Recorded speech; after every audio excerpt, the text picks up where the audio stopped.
அன்னை தெரசா ஒரு முறை கல்கத்தாவில் ஒரு ஒரு இடம் வாடகைக்கு எடுத்து ஆதரவற்றவர்கள் அல்ல, குஷ்டரோகிகள், சீழெல்லாம் வடிஞ்சிட்டு இருக்கும், பிள்ளைகளால் கைவிடப்பட்ட தகப்பன்மார்கள், நோயினால் பாதிக்கப்பட்டவர்களை இவர்கள் மட்டுமல்ல சில சகோதரிகளோடு அவர்களுக்கு ட்ரீட்மெண்ட் பண்ணிட்டு இருக்காங்க. இதை இவர்கள் ட்ரீட்மெண்ட் மட்டும் பண்ண மாட்டாங்க, இயேசுவை குறித்தும் ஜனங்களுக்கு சொல்லுவார்கள்.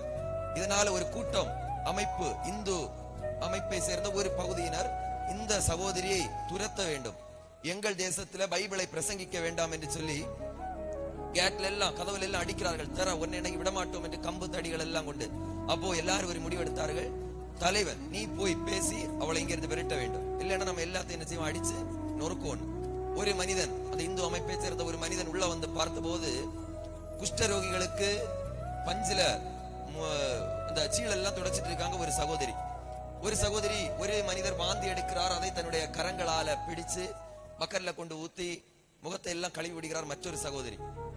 இவன் கோபத்தோடு அன்னை தெரசா அம்மாவை பார்த்து சொன்னார், நீ எங்கள் தேசத்தில் இந்த கொல்கத்தாவில இயேசுவை பிரசங்கம் பண்ணக்கூடாது, நீ வெளியே போ.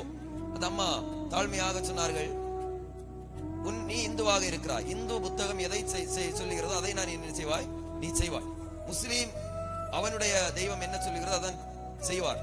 ஆனால் நான் வணங்குகிற என்னுடைய தெய்வம், இந்த பைபிள் சொல்லுகிறது உன்னை போல பிறனையும் நேசி என்று.